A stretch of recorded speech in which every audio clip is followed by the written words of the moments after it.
26 नवंबर 2008 की रात हमेशा भारत की यादों में रहेगी। ये वो रात थी जब मुंबई, देश का धड़कता हुआ फाइनेंशियल कैपिटल, एक जंग का मैदान बन गया। 10 आतंकवादियों ने एक खतरनाक आइडियोलॉजी से प्रेरित होकर आतंक की एक ऐसी लहर फैलाई जिसने शहर को हिलाकर रख दिया। ये सिर्फ एक शहर पर हमला नहीं था, ये भारत की आत्मा पर हमला था। 26/11 मुंबई हमले टेररिज्म के खतरे और सबसे वाइब्रेंट डेमोक्रेसीज की वल्नरेबिलिटी की एक कड़वी याद दिलाते हैं। 60 घंटों से ज्यादा चलने वाले इन हमलों ने मुंबई के दिल को निशाना बनाया। ताजमहल पैलेस होटल जैसे आइकॉनिक लैंडमार्क्स, जो भारत के रिच हिस्ट्री और कॉस्मोपॉलिटन स्पिरिट का प्रतीक हैं, जंग के मैदान में बदल गए। ओबेरॉय ट्राइडेंट होटल, मुंबई के ग्लोबल स्टैचर का एक और एम्ब्लेम, अकल्पनीय कार्नेज का दृश्य बन गया। छत्रपति शिवाजी महाराज टर्मिनस, लाखों मुंबईकरों की लाइफलाइन, अंधाधुंध गोलीबारी का गवाह बना, बस्लिंग स्टेशन को मौत और निराशा के मंजर में बदल दिया। जैसे ही शहर हमले से लड़खड़ाया, आतंकवादियों ने दूसरी जगहों को निशाना बनाया, डर और कैओस फैलाया। नरीमन हाउस, एक जूइश कम्युनिटी सेंटर पर हमला किया गया, जो परपेट्रेटर्स की हेटफुल आइडियोलॉजी को दर्शाता है। कैफेज, हॉस्पिटल्स और सड़कें हिंसा के अखाड़े बन गईं क्योंकि आतंकवादी चिलिंग इंप्यूनिटी के साथ घूम रहे थे। उनकी गोलियां इनोसेंट लोगों की जान ले रही थी। इन हमलों ने पूरे भारत और दुनिया में शॉकवेव्स भेज दी, कलेक्टिव साइकी पर एक अमिट छाप छोड़ दी। 36/11 के हमले भारत की टेररिज्म के खिलाफ लड़ाई में एक वाटरशेड मोमेंट थे। उन्होंने देश की वल्नरेबिलिटीज और एक मजबूत सिक्योरिटी अपैरेटस की जरूरत को उजागर किया। लेकिन हॉरर और ग्रीफ के बीच हमलों ने ह्यूमन स्पिरिट के रिजिलियंस को भी दिखाया। ट्रेजेडी की राख से करेज और कंपैशन की कहानियां सामने आईं, क्योंकि आम नागरिकों, फर्स्ट रिस्पॉन्डर्स और सिक्योरिटी फोर्सेस ने यूनिमैजिनेबल टेरर के सामने असाधारण ब्रेवरी दिखाई। 26/11 के हमलों के परपेट्रेटर्स फेसलेस एंटिटीज नहीं थे, बल्कि हेट और फैनेटिसिज्म के जहरीले मिश्रण से प्रेरित व्यक्ति थे। वे लश्कर-ए-तैयबा से ताल्लुक रखते थे, जो एक पाकिस्तान बेस्ड टेररिस्ट ऑर्गेनाइजेशन है जिसका भारत के खिलाफ हिंसा का इतिहास रहा है। ये 10 युवा कट्टरपंथी और मारने के लिए प्रशिक्षित, अपनी रूथलेसनेस और एक ट्विस्टेड कॉज के लिए मरने की इच्छा के लिए सावधानी पूर्वक चुने गए थे। उनके नाम और चेहरे, जो हमेशा के लिए इन्फेमी में दर्ज हो गए, याद रखे जाने योग्य हैं। अब्बू इस्माइल, इमरान बब्बर, जावेद, फहादुल्ला, अब्दुल रहमान, उमर नासिर, शोएब, हाफिज अरशद, नाजिर और अजमल कसाब। ये आतंकवादी हार्डन्ड क्रिमिनल्स नहीं थे, बल्कि एक ऐसे सिस्टम के प्रोडक्ट्स थे जिसने नफरत को पाला। पाकिस्तान के अलग अलग हिस्सों से आने वाले उन्हें एलईटी कैंप्स में कट्टरपंथी बनाया गया, जहां उन्होंने वेपन्स हैंडलिंग, एक्सप्लोसिव्स और अर्बन वॉरफेयर में कठोर प्रशिक्षण लिया। उन्हें प्रोपागेंडा का स्टडी डाइट दिया गया, भारत को दुश्मन के रूप में चित्रित किया गया और धर्म के नाम पर हिंसा को सही ठहराया गया। उनके दिमाग वॉर्प्ड थे, उनकी मानवता बुझ गई थी, दर्द और पीड़ा देने के लिए एक कोल्ड ब्लडेड ज़ील से बदल दी गई थी। उनका मिशन स्पष्ट था, आतंक बोना और भारत को क्रिपल करना। वे एक बड़ी कंस्पिरेसी के इंस्ट्रूमेंट्स थे, सीमा पार से उनके हैंडलर्स द्वारा ऑर्केस्ट्रेटेड एक डेडली गेम में पॉन्स। उनके आका अपने सेफ हेवंस में आराम से बैठे उन्हें लॉजिस्टिकल सपोर्ट, वेपन्स और इंस्ट्रक्शंस प्रदान करते थे, उन्हें स्ट्रिंग पर पपेट्स की तरह मैनिपुलेट करते थे, उन्हें ब्लेंड इन करने, अपने उद्देश्यों को प्राप्त करने के लिए डिसेप्शन और डिस्गाइज का उपयोग करने के लिए प्रशिक्षित किया गया था। हमलों के दौरान सीसीटीवी कैमरास में कैद उनके चेहरे टेररिज्म की ह्यूमन कॉस्ट की एक चिलिंग रिमाइंडर बन गए। वे युवा थे, मुश्किल से अपनी टीन से बाहर, फिर भी उनकी आंखें मानव जीवन के प्रति एक चिलिंग इंडिफरेंस को दर्शाती थीं। उनके कार्य रेडिकलाइजेशन से उत्पन्न खतरे और टेररिज्म के संकट का, उसके मूल कारणों से मुकाबला करने की तत्काल आवश्यकता की एक स्टार्क रिमाइंडर थे। 26/11 मुंबई हमले हिंसा के रैंडम एक्ट्स नहीं थे, बल्कि एक सिनिस्टर मोटिव के साथ मेटिकुलसली प्लान्ड ऑपरेशन थे। हमलों के पीछे आतंकवादी संगठन लश्कर-ए-तैयबा ने कई उद्देश्यों को प्राप्त करने की कोशिश की। ये सभी भारत को डिस्टेबलाइज करने और अपने ट्विस्टेड एजेंडा को आगे बढ़ाने के उद्देश्य से थे। हमलों को मैक्सिमम कैजुअलिटीज पहुंचाने, भारतीय अर्थव्यवस्था को क्रिपल करने और फियर और इनसिक्योरिटी का माहौल बनाने के लिए डिजाइन किया गया था। प्राइमरी मोटिव्स में से एक भारत की फाइनेंशियल कैपिटल को क्रिपल करना था। देश के इकोनॉमिक पावर हाउस मुंबई को निशाना बनाकर आतंकवादियों का उद्देश्य भारत की ग्रोथ स्टोरी के दिल पर वार करना था। हमलों ने इंडियन स्टॉक मार्केट के माध्यम से शॉकवेव्स भेजी, व्यवसायों को बाधित किया और इन्वेस्टर कॉन्फिडेंस को ठेस पहुंचाई। जिससे सिग्निफिकेंट इकोनॉमिक डैमेज हुआ। ताजमहल पैलेस होटल और ओबेरॉय ट्राइडेंट होटल जैसे टारगेट्स का चुनाव, जहां विदेशी टूरिस्ट्स और बिजनेस पर्सन्स आते हैं, जानबूझकर किया गया था, जिसका उद्देश्य भारत को एक अनसेफ डेस्टिनेशन के रूप में पेश करना था। हमलों का उद्देश्य भारत में कम्युनल टेंशन्स को भड़काना भी था। एक ज्यूइश सेंटर नारिमन हाउस पर हमला करके आतंकवादियों का उद्देश्य कम्युनल वायलेंस को भड़काना और समुदायों के बीच दरार पैदा करना था। हालांकि डिस्कॉर्ड बोने की उनकी कोशिशें उलटी पड़ गईं, क्योंकि मुंबईकर, जो अपनी टॉलरेंस और यूनिटी की भावना के लिए जाने जाते हैं, एडवर्सिटी के सामने एक साथ खड़े रहे। हमलों ने देश को विभाजित करने के बजाय टेररिज्म से लड़ने के रिजॉल्व को मजबूत किया। इसके अलावा हमलों को भारत के सिक्योरिटी अपैरेटस में वल्नरेबिलिटीज को एक्सपोज करने के लिए डिजाइन किया गया था।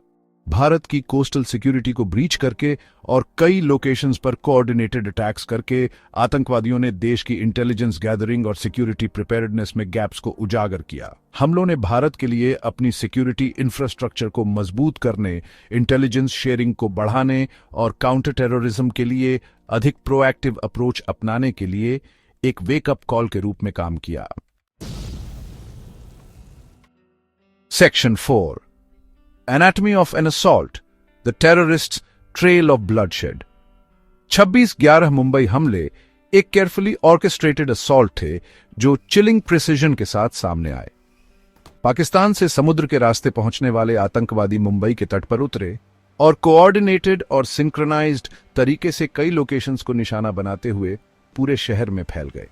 शहर भर में सीसीटीवी कैमरास में कैद उनकी मूवमेंट्स ने एक चिलिंगली वेल प्लान्ड ऑपरेशन का खुलासा किया, जो उनके ट्रेनिंग और प्रेपरेशन को उजागर करता है। उनका पहला टारगेट छत्रपति शिवाजी महाराज टर्मिनस था, एक बस्लिंग रेलवे स्टेशन और मुंबई की एनर्जी और कैओस का प्रतीक। AK-47 राइफल्स और ग्रेनेड्स से लैस आतंकवादियों ने यात्रियों पर अंधाधुंध गोलियां चलाईं, जिससे पैनिक और कैओस पैदा हो गया। स्टेशन पर हमला सिविलियंस की हाई कंसंट्रेशन वाला एक सॉफ्ट टारगेट, कैजुअल्टीज को मैक्सिमाइज करने और डर पैदा करने के उद्देश्य से किया गया था। वहां से आतंकवादी मुंबई की पहचान के दिल पर हमला करते हुए दूसरी जगहों पर चले गए।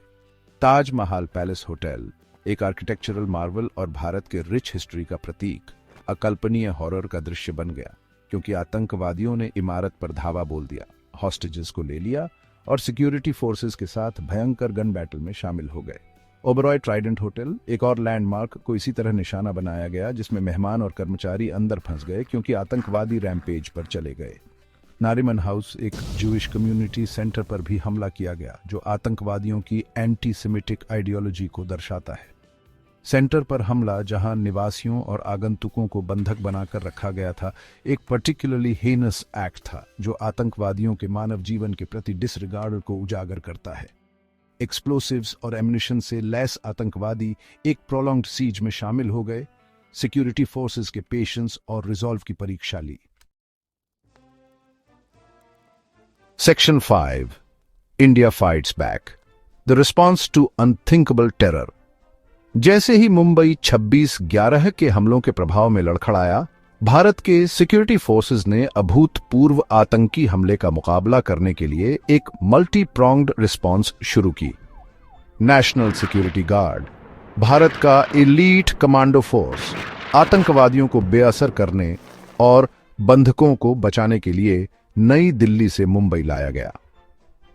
उनके आने ने ऑपरेशन में एक टर्निंग पॉइंट चिह्नित किया, क्योंकि सोफिस्टिकेटेड वेपनरी और टैक्टिकल गियर से लैस हाईली ट्रेन्ड कमांडोज ने स्थिति पर नियंत्रण हासिल करना शुरू कर दिया। NSG कमांडोज ने मुंबई पुलिस और अन्य सिक्योरिटी एजेंसीज के साथ मिलकर काम करते हुए टारगेटेड इमारतों को क्लियर करने और आतंकवादियों को बेअसर करने के लिए कई ऑपरेशंस शुरू किए। ताजमहल पैलेस होटल में ऑपरेशन विशेष रूप से चैलेंजिंग था, क्योंकि स्प्रॉलिंग कॉम्प्लेक्स के विभिन्न हिस्सों में छिपे आतंकवादी कमांडोज के साथ भयंकर गन बैटल में लगे हुए थे। ओबेरॉय ट्राइडेंट होटल ने भी ऐसी ही चुनौतियां पेश की, क्योंकि कमांडोज को आतंकवादियों का सामना करने के लिए कॉरिडोर्स और रूम्स के मेज से गुजरना पड़ा। नारिमन हाउस में घेराबंदी भी उतनी ही टेंस थी, क्योंकि आतंकवादियों को बेअसर करते हुए हॉस्टेजेस को नुकसान से बचाने के लिए कमांडोज को अत्यधिक सावधानी बरतनी पड़ी। कई घंटों तक चलने वाले ऑपरेशन में टैक्टिकल असॉल्ट्स और नेगोशिएशंस का एक कॉम्बिनेशन शामिल था, जिसने कमांडोज के स्किल्स और रेजिलियंस का परीक्षण किया। असाधारण करेज और प्रोफेशनलिज्म का प्रदर्शन करते हुए कमांडोज ने आतंकवादियों को सफलतापूर्वक बेअसर कर दिया और हॉस्टेजेस को बचा लिया, जिससे देश का आभार अर्जित हुआ। मुंबई पुलिस ने हमलों के स्केल और सोफिस्टिकेशन से कॉट ऑफ गार्ड होने के बावजूद आतंकवादियों को रोकने और आगे के कैजुअल्टीज को रोकने में महत्वपूर्ण भूमिका निभाई। केओस और अनसर्टेनिटी के बीच अथक परिश्रम करते हुए पुलिस ने कॉर्डन्स स्थापित किए, सिविलियंस को इवैक्यूएट किया और एनएसजी कमांडोज को वाइटल इंटेलिजेंस प्रदान की। हमलों के दौरान उनके करेज और सैक्रिफाइस को व्यापक रूप से स्वीकार किया गया। Section 6 the lone wolf and the masterminds unravelling the conspiracy. 26/11 Mumbai हमलों के बाद जैसे ही भारत ने अपने मृतकों का शोक मनाया और उस भयावह रात के बिखरे हुए अवशेषों को एक साथ जोड़ा, ध्यान परपेट्रेटर्स को न्याय के कटघरे में लाने और हमलों के पीछे की कंस्पिरेसी का खुलासा करने पर केंद्रित हो गया। जांच एक कॉम्प्लेक्स और मल्टीफेस्टेड प्रयास में intelligence bureau, research and analysis wing और मुंबई पुलिस सहित कई एजेंसीज शामिल थीं। उनका उद्देश्य स्पष्ट था, हमलों के पीछे के मास्टरमाइंड्स, उनके मोटिव्स और उनके सपोर्ट नेटवर्क की पहचान करना। अजमल कसाब, जो जीवित बचा हुआ अकेला आतंकवादी था, को पकड़ना जांच में एक टर्निंग पॉइंट साबित हुआ। हमलों के दौरान जिंदा पकड़े गए कसाब ने लश्कर-ई-तैयबा की संलिप्तता, पाकिस्तान में उनके ट्रेनिंग कैंप्स और हमलों में की गई प्लानिंग के बारे में महत्वपूर्ण जानकारी प्रदान की। उसकी गवाही ने फॉरेंसिक एविडेंस, कम्युनिकेशन इंटरसेप्ट्स और आई विटनेस अकाउंट्स के साथ हमलों और एलईटी लीडरशिप के बीच एक स्पष्ट लिंक स्थापित करने में मदद की। जांच से पता चला कि हमलों की योजना और क्रियान्वयन पाकिस्तानी एस्टेब्लिशमेंट, विशेष रूप से इंटर सर्विसेज इंटेलिजेंस के भीतर एलिमेंट्स के सक्रिय समर्थन से किया गया था। डेविड हेडली, एक पाकिस्तानी अमेरिकन ऑपरेटिव, ने मुंबई में रिकनेसेंस करने, टारगेट्स की पहचान करने और आतंकवादियों को लॉजिस्टिकल सपोर्ट प्रदान करने में महत्वपूर्ण भूमिका निभाई। उसकी संलिप्तता आतंकवादियों और पाकिस्तान में उनके हैंडलर्स के बीच कम्युनिकेशन के सबूतों के साथ हमलों के पीछे डीप रूटेड कॉन्स्पिरेसी को उजागर करती है। जांच ने तहावुर राना, एक पाकिस्तानी कनेडियन बिजनेसमैन जैसे व्यक्तियों की भूमिका पर भी प्रकाश डाला, जिन्होंने आतंकवादियों को लॉजिस्टिकल और फाइनेंशियल सपोर्ट प्रदान किया। राणा, जिसे हमलों में उसकी भूमिका के लिए संयुक्त राज्य अमेरिका में दोषी ठहराया गया था, उसे मुकदमे का सामना करने के लिए 25-20 में भारत प्रत्यर्पित किया गया था, जो भारत के न्याय की खोज के लिए एक महत्वपूर्ण जीत थी। प्रत्यर्पण वर्षों के डिप्लोमैटिक एफर्ट्स और लीगल बैटल्स का परिणाम हमलों में शामिल सभी लोगों को जवाबदेह ठहराने के भारत के दृढ़ संकल्प को रेखांकित करता है। Section 7 Scars of Terror Lessons for Tomorrow 26/11 and its Aftermath। 26/11 Mumbai हमले भारत की टेररिज्म के खिलाफ लड़ाई में एक वाटरशेड मोमेंट थे, जिसने देश के मानस पर एक अमिट छाप छोड़ी और उसके सिक्योरिटी आर्किटेक्चर के कॉम्प्रिहेंसिव रीअसेसमेंट को प्रेरित किया। हमलों ने भारत की कोस्टल सिक्योरिटी, इंटेलिजेंस गैदरिंग और काउंटर टेररिज्म प्रिपेयर्डनेस में वल्नरेबिलिटीज को उजागर किया, जिससे भविष्य के खतरों के खिलाफ देश की सुरक्षा को मजबूत करने के उद्देश्य से कई सुधार हुए। हमलों के बाद भारत ने एक multi layered coastal security framework लागू किया, जिसमें patrol vessels, coastal raider stations और मरीन पुलिस यूनिट्स की तैनाती शामिल है। सरकार ने नेशनल इन्वेस्टिगेशन एजेंसी की भी स्थापना की, जो एक स्पेशलाइज्ड एजेंसी है जिसे टेररिज्म रिलेटेड ऑफेंसेस की जांच और मुकदमा चलाने का काम सौंपा गया है। एनआईए ने नेशन वाइड जुरिस्डिक्शन और स्पेशलाइज्ड कैपेबिलिटीज से लैस होकर कई हाई प्रोफाइल टेररिज्म केसेस की जांच और मुकदमा चलाने में महत्वपूर्ण भूमिका निभाई है।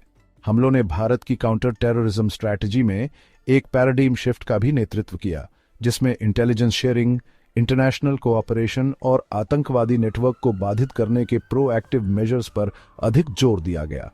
भारत ने दुनिया भर के देशों के साथ अपने इंटेलिजेंस शेयरिंग तंत्र को मजबूत किया है, यह मानते हुए कि टेररिज्म एक ट्रांसनेशनल थ्रेट है, जिसके लिए एक कोऑर्डिनेटेड ग्लोबल रिस्पांस की आवश्यकता है। 26/11 के हमले टेररिज्म की ह्यूमन कॉस्ट की एक स्टार्क रिमाइंडर थे। हमलों में 18 सिक्योरिटी कर्मियों और 26 विदेशी नागरिकों सहित 166 लोगों की जान चली गई।